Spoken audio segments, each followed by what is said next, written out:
Hi, my name is Rajiv, and today I'm going to show you how you can use my procedures to synchronize the logins between always on availability group replicas.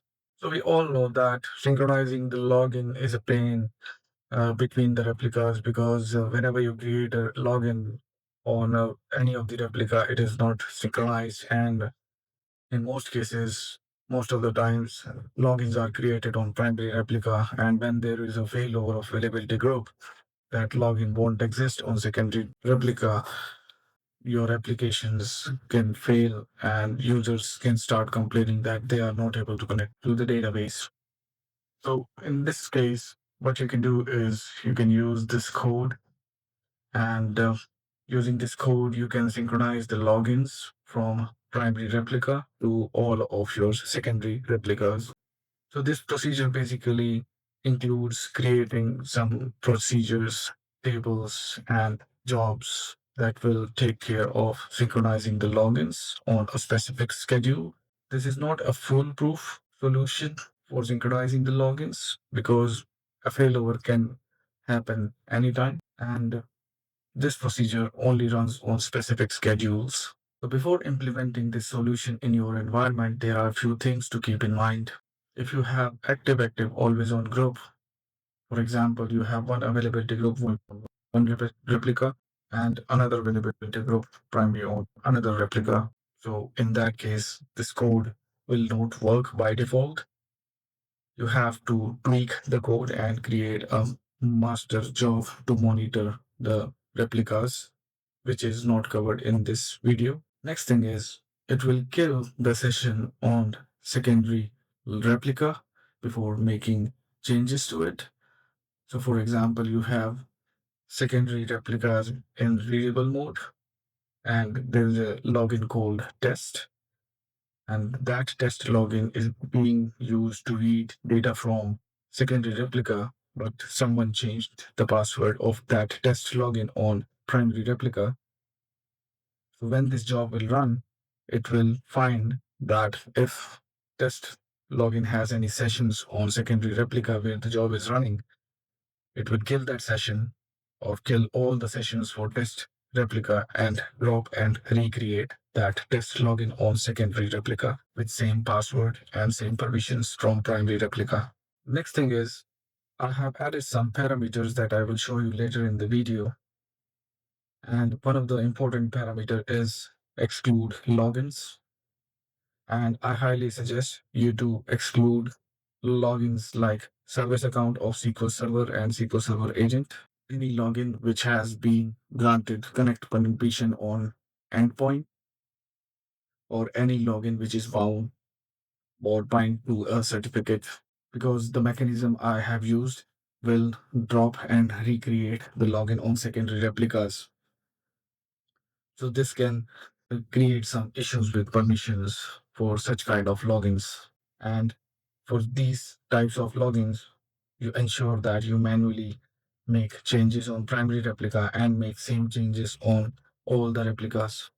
Delegation property for service account should be enabled. So this procedure will not drop a login from secondary replica, but you will say, I just said it will drop and recreate. But in case you delete a login from primary replica, this procedure will not delete it from secondary replica. So while making changes, it will drop and recreate. So if you have made any change on primary replica, in order to reflect it on the secondary replica, it will drop and recreate. But if you have dropped the replica from primary replica, it will not drop the login from secondary replica. You have to delete or drop that login manually. Next point is if you have changed the default database to a user database on primary replica, and if that database doesn't exist on secondary replica, it will change the default database to master. But if the database exists on secondary replica, it will keep the same setting as primary replica. If you try to run the code or the procedure manually when you are remotely connected to the any of the replica from where you are running the code, and if you are remotely connected using SSMS, you can get this error message while running the procedures. So make sure you RDP to the server itself and use that server SSMS to avoid this error message. If you have a login and the SID of that login mismatch between primary and secondary replica, then in that case, it will synchronize the SID by dropping and recreating that login on secondary replica. I'm using help rev login on all the replicas to take the backup of all the logins before making any change on any of the replica. Having help rev login is a must for our procedure to work. The bare minimum permissions a service account must have is security admin server role. In MSDB database, it must have DB data reader, SQL agent operator role, SQL agent reader role, SQL agent user role, and in master database, it must have DB data reader role. This is the bare minimum permission. If you have sysadmin privileges already assigned to your account, these are not required. We must ensure the database mail feature is enabled. Using a mechanism to send an email in case this procedure is not able to create or alter the login. So it will send you an email notification. So if you don't want email notification or you don't have details for SMTP, you can still use this code, but make sure the database mail feature is enabled. The next requirement is ad hoc distributed queries setting must be enabled because we are remotely collecting the data between the replicas and remotely calling the job from primary replica to all the secondary replicas. So I have three replicas, and as you can see, the server names are Win25 SQL 22 GR2-1, GR2-2, and GR2-3. Let me show you the availability groups. So I have two availability groups, AG SQL 22 GR2, AG SQL 22 GR2-2. Let me show you the dashboard. So everything is green. All databases are synchronized. I have only one database called AG Test SQL 16 in this availability group. And second availability group is just a blank availability group with no database, with no listener, and only two secondary replicas. So it's just a blank availability group created for testing. So now I'm going to assign proper permissions first. So my service account is called SQL Cert /SVC SQL 22. So this is the service account used on all of my replicas. So if you have different service accounts, make sure all those service accounts have the bare minimum same permission. So as I told you earlier, we need security admin, we need data reader in master, DB data reader, and SQL agent operator, SQL agent reader, SQL agent user role in MSDB database. So let me verify. Security admin, master DB reader in MSDB, and bunch of SQL agent roles. So I scripted it out because I will copy this command and paste on my GR2-2 and GR2-3 and run it. So I have assigned the same permissions to the service account on GR2-2 and GR2-3. Okay. Now I'm going to open my scripts. So let's start with secondary replica, which is GR2-3.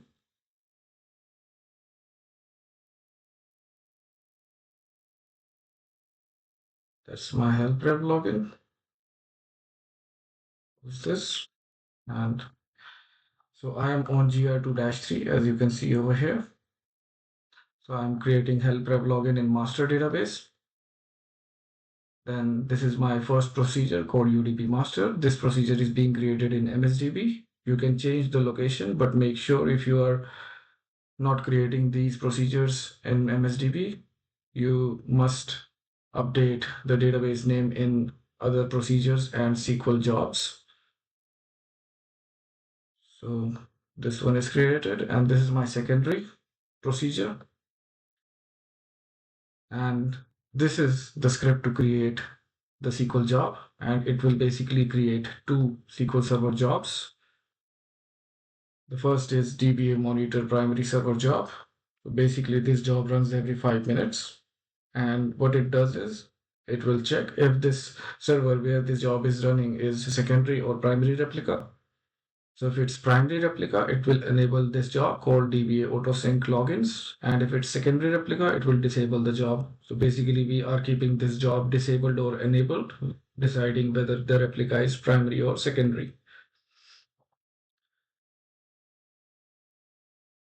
So DBA autosync logins, this is our main job. This job has 3 steps in it. So the first step is help rep login output to file. So basically it will take the backup of all the logins to a file at a specific location. And that specific location needs to be mentioned here. So in my case, I have created a folder called logins in C drive. So here it will take the backup of all the logins. So that's step 1. Next step is to delete the files at same location. So you have to provide the same location over here. So basically you are deleting the files which are older than 30 days. In my case, you can change this number to whatever you want. And then last step, which is the main step, and let me copy this step on new query window to make it easier to understand. So there is a if else condition. It is also checking whether the replica is primary. If the replica is primary, it will execute this procedure called UDP master with their specific parameters. If it's secondary replica, it will execute this UDP login match secondary v1 procedure with its relevant parameters. So let's talk about these parameters. So the first parameter we have got is all replicas, and as the name suggests, you have to mention all the replicas names. So in my case, I have 3 replicas. So I'm putting the 3 replicas name over here, gr21, gr22, gr2-3, and same thing over here for our secondary procedure. Then the job name. So if you decide to rename this job, so make sure you update the job name over here and over here as well. Okay. Then our second procedure parameters are, the first one is all replicas, which we have just discussed. Then mail profile. Make sure you provide the DB mail profile and email ID. So this will send you an email if this procedure is not able to create or alter a login. So it will send you an email with the error message. Then change days. Currently by default it is set to 10 days. What this parameter means is basically you are telling this procedure to check for the changes made to logins on primary replica within the last 10 days and only synchronize those changes to secondary replica. So if you are running this procedure for the first time, I suggest you go to sys.server_principles to check when was the last, login change was made, or the oldest change to the login was made, and then you can count the number of days and then put this number for the first execution, and then later on you can decide whether you want to run this job every day or every week and then change this number. So if I'm running this job every day, so I will put 1 in it. So any changes made in last 1 day will be reflected to all the secondaries. Then the next parameter is job names, and then exclude logins. As name suggests, we can exclude some logins if we don't want them to synchronize between primary and secondary replicas. So you can put the login names over here. So by default, for my testing, I have put test2 tag_login. and SQL cert SVC is equal 22. So I suggest you put your SQL Server agent and SQL Server database engine service account over here if you are using different accounts for both the services. And any login which has connect permission on HADR endpoint, or any login which is bind to a certificate. So that should also be mentioned here. Then these are the procedures. So with their parameters. So let me copy, and since we added one more replica in the code, so I'm going to update this code. So now you can see gr2-3 is part of the parameters. Now let's do the same thing on gr2-2. So I'm changing connection.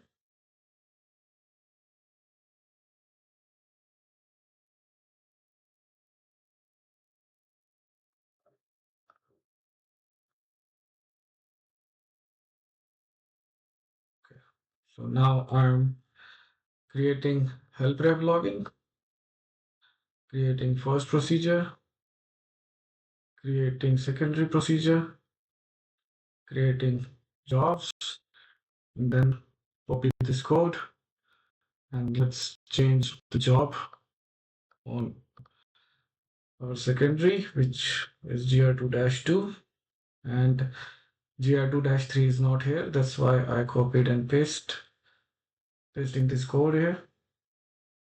Okay. Now we'll do the same on primary, which is gr2-1. Change connection.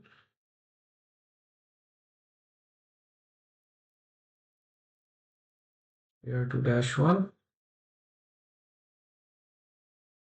gr2-1.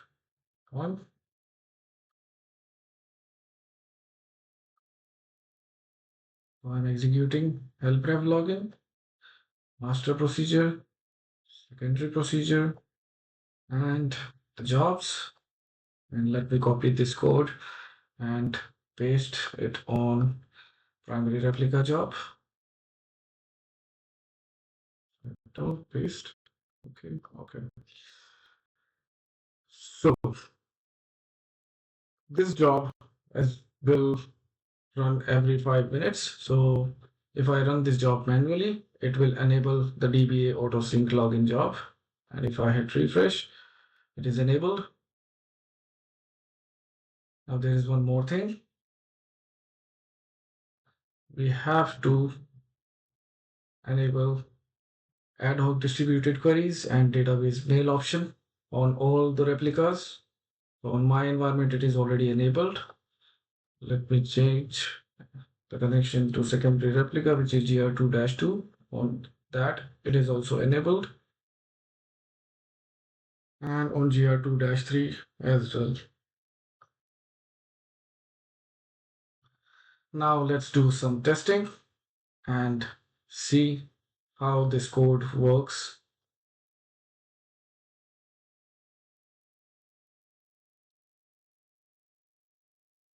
Okay, so let me show you the logins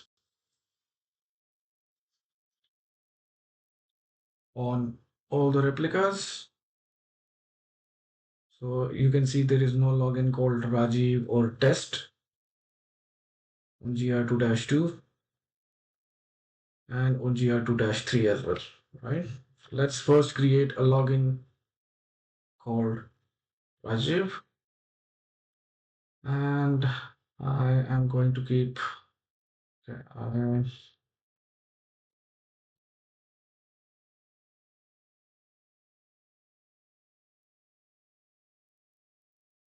okay.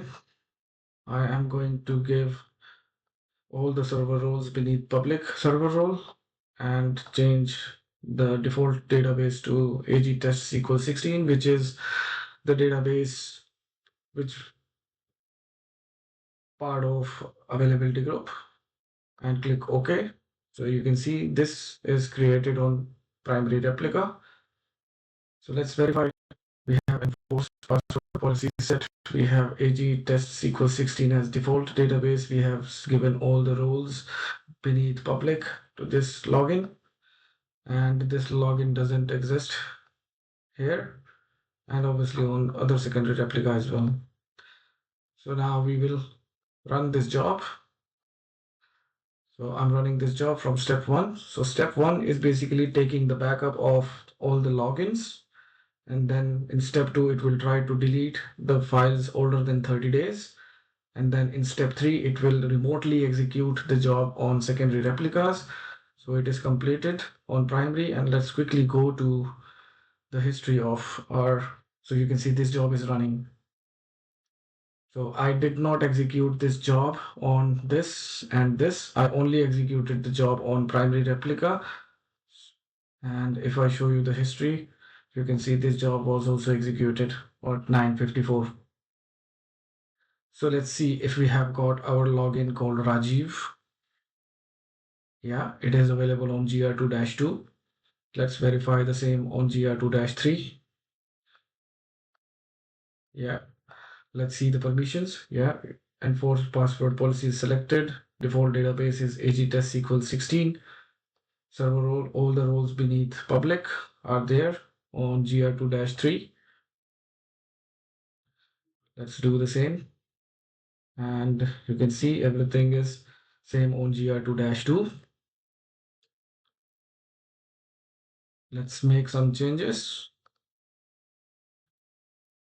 I am going to select a database AG test 22, which only exists on GR2-1, but not on other replicas. And I'm also going to uncheck and keep sysadmin server role only. Okay, so let's verify AG test 22. AG test 22 exists here. Let's see if it exists on secondary. No, it doesn't exist. On GR2-2, does it exist? On GR2-3, it exists, but it is in restoring state. So let's see what happens if we run our job. And this time I'm going to run this job from step 3 only.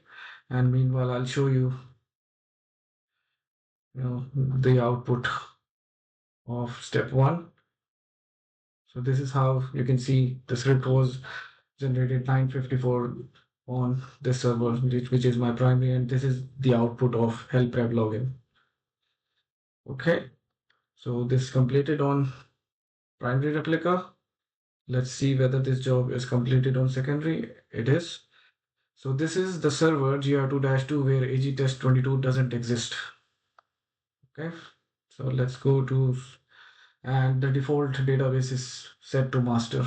So if the database doesn't exist on secondary replica and you have set the default database on primary replica to a database which doesn't exist on secondary replica, so it will automatically change the default database to master. And in the server role, we should have sysadmin. Okay. Now let's see what we have got on GR2-3. So in GR2-3, if you remember, AG test 22 exists. So since it existed, it kept the default database to AG test 22 and sysadmin.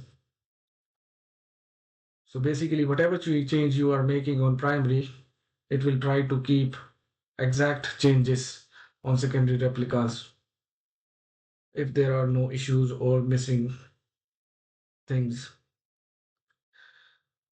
So if you remember, I put a list of logins which needs to be excluded, and these are called test2 tag underscore logins, right? So let me create a login called test, and this login is in the exclusion list, and I'm going to give all the server roles. And now if I run this job, this login must not replicate to the secondary replicas, right? So let's refresh, ensure our job is completed. It is. And if I go to security and logins, I should not have test, and I don't have test login on GR2-2, and I don't have test login on GR2-3.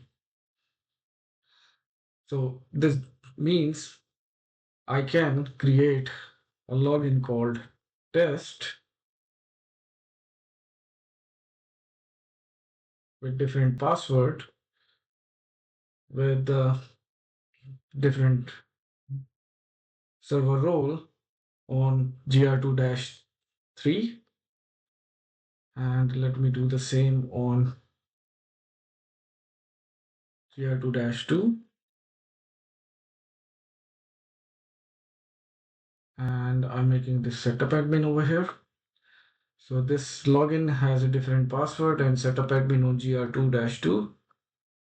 This login has a different password on GR2-3 and has a security admin. And on primary, it has all the roles. Okay, so let's run our job.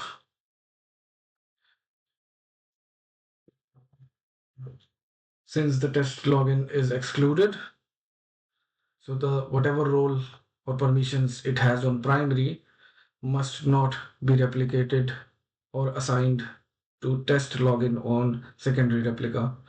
So before that, let me make sure the job is executed, and it is. And let's go to test and setup admin. You can see it has setup admin, no change. And let's see the login. It has security admin, no change. That means exclusion list is also working as expected.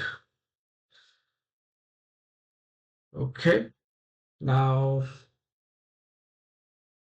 we will do the failover of the availability group to show whether this procedure works after failover. So basically, the logic is simple. All the changes will be replicated from your primary replica. Okay, so if GR2-2 is your primary replica, the changes will be replicated to the secondary replicas. So in now GR2-1 is secondary replica. Right. And if I refresh, you can see this is secondary replica. Okay, so now if I make changes to login Rajiv over here, and let's select all the roles, including the double hash MS role, and click OK. So remember, I made these changes on GR2-2, which is my current primary, and this job is in disabled state. So if I run this job from step 3 manually, so this job will also enable it, because it checks whether the job where it is running is primary replica or not. So if it's primary, it will enable the job. So let's see if the job is executed on GR2-1. Current time is 10:03, and 10:03 it was executed. And if I go to my login code Rajiv, you can see all the server roles are there. And if I go to test, since the test login is excluded, there won't be any changes done to this test login. So over here, it has all the roles. On primary, it has only setup admin. So this is how this procedure works. And